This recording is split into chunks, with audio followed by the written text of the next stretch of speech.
Olá, seja bem-vindo ao Estereoscopia BR.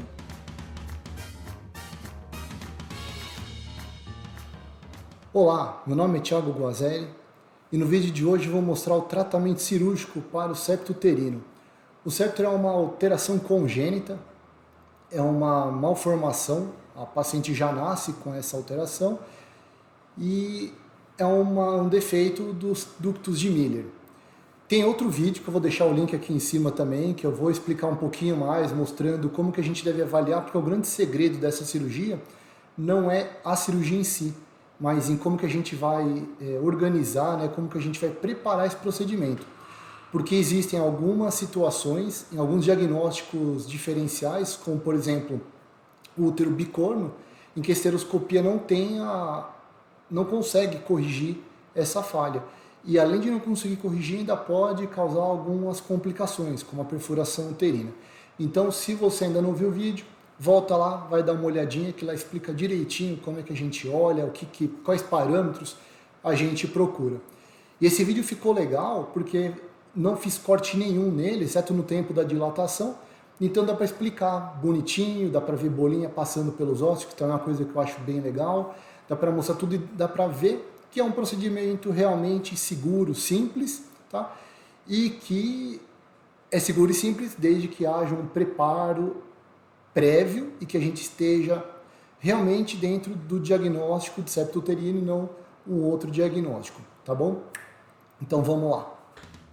Como em todo procedimento, eu inicio por uma esteroscopia diagnóstica, tá? Isso aí facilita até para dilatação. Então a gente visualiza aí duas hemicavidades, tá? Sempre importante dar no diagnóstico esteroscópico duas hemicavidades. A gente só consegue confirmar esse diagnóstico de útero septado em associação com o exame de imagem, uma ressonância, um ultrassom 3 ou 4D.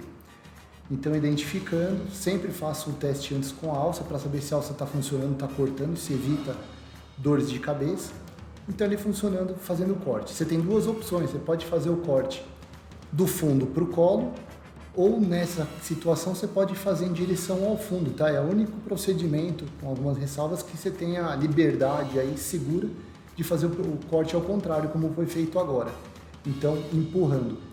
Quando possível, eu dou preferência de trazer pela questão de segurança. E outra coisa, é importante você não enfiar a alça inteira no tecido, porque se por acaso tiver algum erro no diagnóstico de imagem, a área de perfuração é maior. Então faça cortes sempre mais superficiais, vai avançando aos poucos. E outra, você vai utilizar também o meio de distensão para ajudar a separar a parte anterior da posterior. Então vocês vão vendo que o próprio fato aí de separando as paredes sem cortar, elas já vão se soltando. É meio de distensão ajudando no procedimento. Aquela paradinha foi feita para dar uma olhadinha, achei legal a visualização das bolinhas. Vocês vão ver que dos dois lados as bolhas de ar formadas pela produção de CO2, né, na hora do corte, elas saem pelos ósseos. Então você consegue ter uma ideia de uma possível permeabilidade tubária. Tá? Possível permeabilidade porque o procedimento padrão ouro para ver permeabilidade tubária é a esterossalpingografia. Então olha lá de novo as bolinhas saindo pelo ósseo. E agora a gente vai chegando no final. A gente deve criar mais ou menos uma linha imaginária entre os dois ósseos e tentar deixar mais ou menos uma linha reta entre eles. Não tem necessidade de passar muito, tá? Lembrando que se por acaso o fundo uterino tiver menos aí do que 10 milímetros, deixou uma cavidade suficiente, tá? 10 milímetros de distância do fundo até essa linha interosticial. Então nessa situação, a cavidade uterina já estaria aí com uma distância legal.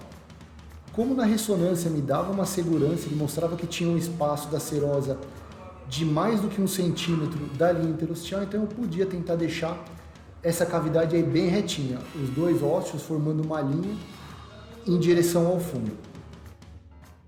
Mostrando que o mais importante é você ter um exame de imagem confiável, feito por um profissional capacitado, isso que te dá a segurança de fazer um procedimento que aumenta o êxito dele e a segurança. Então eu posso cortar agora nesse finalzinho sem ter medo de estar perfurando. Então quando eu estou alcançando aí próximo da linha interosticial, tá? Que eu falo mais uma vez que é uma linha imaginária, que a gente cria ligando os dois ósseos, eu tenho uma segurança que eu tenho ainda mais 1 centímetro para frente até atingir a serosa. Então agora o corte é sempre mais superficial, a gente não faz mais aqueles cortes grandes como no começo. Com energia mecânica eu vou vendo se está no final já, né? Se ele distende ainda um pouquinho. Com energia mecânica e com o próprio meio de distensão. E fazendo cortes às vezes ainda em pulsos, você vai soltando essas últimas fibras aí do fundo uterino. Então, cortes cada vez mais curtos, pulsos cada vez mais curtos. E sempre usando a energia mecânica aí do meio de distensão e da alça para ajudar. Repara que é um procedimento que não tem sangramento, utilizei cerca de 85 milímetros de mercúrio de pressão para fazer a distensão. Essas afastadas é para você ter uma ideia de que ponto está o fundo uterino da linha interostial, usando a alça sem energia para empurrar no final, ver se abre mais um pouquinho.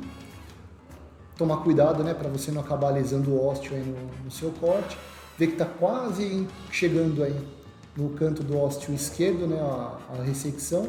No ósteo direito que a gente está olhando agora também está quase nele. Então acho que praticamente encerrado aí o procedimento. Um pouquinho distante do ósteo, né, o corte. É importante você fazer essas visões panorâmicas para poder ter uma ideia melhor da linha interostial em relação ao fundo uterino. A gente está praticamente uma em cima da outra, né, não tem quase mais distância. A gente continua vendo passagem de bolha pelos ósteos. E assim o procedimento está praticamente encerrado. Tá? É sempre bom fazer essa visualização panorâmica, mostrando o resultado do procedimento. Tá? E aí está encerrado o ósteo esquerdo, o ósteo direito. Procedimento encerrado, maravilha. Então, esse vídeo realmente era mais curtinho, é para mostrar um pouco a técnica. Foi uma cirurgia bem legal, tá? Não teve corte nenhum, me facilitou demais a edição aqui para vocês.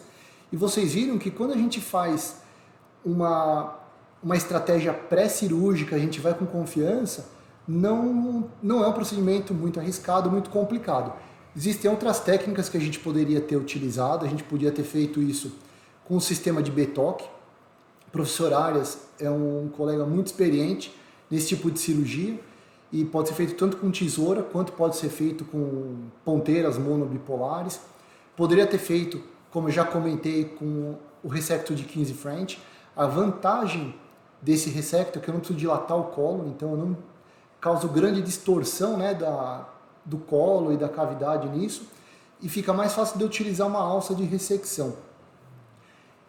Acho que é legal, depois se alguém quiser e puder me ajudar a tentar procurar esse trabalho do professor Betoque, eu vou ver se eu tenho algumas fotos dele do congresso, explicando essa técnica da ressecção do septo, ao invés só do corte, né, da secção no meio dele. E uma coisa bem importante para a gente comentar é o que eu vou fazer com essa paciente a partir de agora. Tá? A primeira coisa que eu não devo fazer com essa paciente é utilizar altas doses de progestágeno nela. Por quê? Porque eu vou deixar esse endométrio fino e eu vou deixar exposta essas duas áreas que eu acabei de ressecar, aumentando o risco de, na hora que as duas paredes, né, porque a parede uterina anterior e a posterior estavam coladinhas, enchi de soro, afastou e esticou o septo. Cortamos o septo, ficou aquelas duas áreas expostas. Quando eu solto o soro, elas se encontram. Se essa paciente está usando progestagênio, o que acontece? O endométrio não espessa e essas duas paredes ficam em contato uma com a outra, aumentando a chance de formar aderência, sinéquia. Então, assim, se você for utilizar alguma coisa, não utilize só progesterona. Melhor deixar a paciente sem usar nada e fazer uma avaliação posterior. Tem colegas que gostam de utilizar altas doses de estrogênio, não é o meu caso, não sinto confortável utilizando esse tipo de tratamento pós. Qual que é a escolha que eu tive com essa paciente, que eu oriento para a maioria delas? A gente utilizar da esteroscopia ambulatorial num segundo tempo, entre 30 a 90 dias após esse procedimento. Por quê? Porque nesse período de 30 a 90 dias, se formar alguma sinéquia, vão ser sinéquias finas, sem vascularização, É possível fazer no ambulatório se a paciente quiser, se a paciente não quiser pode fazer no centro cirúrgico, tá? Não tem problema nenhum. E se tiver alguma sinéquia formada, sem vascularização, sem fibrose, sem músculo nessa sinéquia, na hora que você corta, ele é bem simples de ser cortado e ela não vai reformar, ela não vai se refazer. Então, acho que essa é uma das melhores opções. Tem colegas que gostam de utilizar gel antiaderente, DIU. O DIU não tem trabalho, tá? Que mostre que é significativa essa escolha, mas aí também fica a critério de cada um de vocês.